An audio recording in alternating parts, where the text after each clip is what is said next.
Radhekrishna. This is another place of historical significance. Here I am at Pandukeshwar, which is equidistant from Joshimath and Badrinath. As the name suggests, Pandukeshwar, it should have some association with the Pandavas. Yes, this is the very birthplace of the Pancha Pandavas. So again, a place with tremendous historic significance and which traces its origin to the Mahabharata period almost 5000 years back.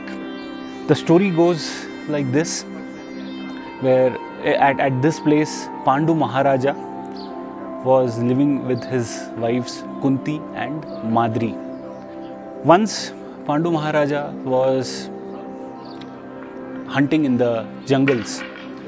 Unintentionally, he killed a sage who was in a deer form and in a conjugal relationship. The dying sage cursed Pandu Maharaja that should he, that is Pandu Maharaja, enter into any conjugal relationship, his life would end then and there. Heavy at heart, repenting his mistake, he accepted the curse and he did penance at this place along with his wives.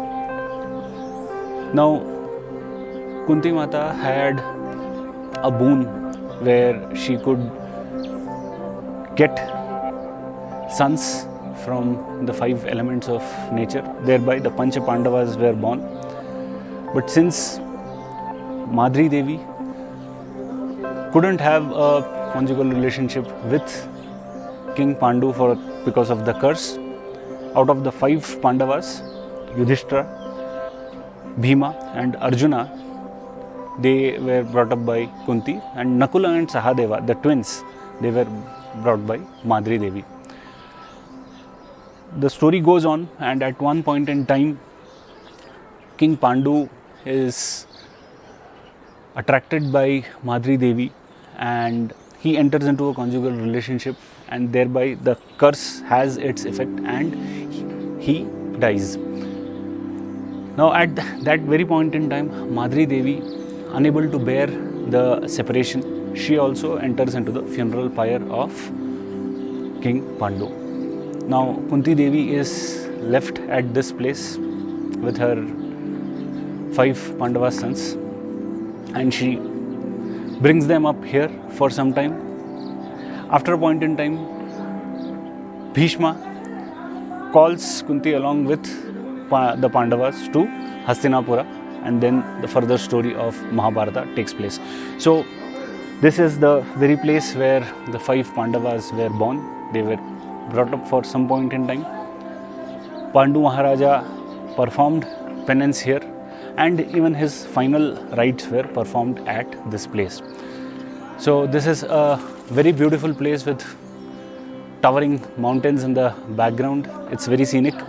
There are 2 temples. One is to my right is Yogabadri temple, and to my left is Vasudeva temple. Both trace their origins back to the Mahabharata era. This Yogabadri is a temple which forms part of the Panchabadri circuit. So Yogabadri is also the winter seat of Lord Badrinath. As the winter season advances, Lord Badrinath from the Himalayas, his festive deity in the form of Uddhava, he comes to this very place. So this is the winter seat of Badrinath, where Poojya, rituals and various other forms of worship takes place for Lord Badrinath at this very place. From the winter till the Akshaya Tritiya time, which is around the month of April. So that's the history of this place. Very calm, serene and filled with spirituality as well as history. Radhe Krishna, Jai Bolo, Padri Vishal ki Jai. जय बोलो पांडवास की जय। राधे कृष्णा।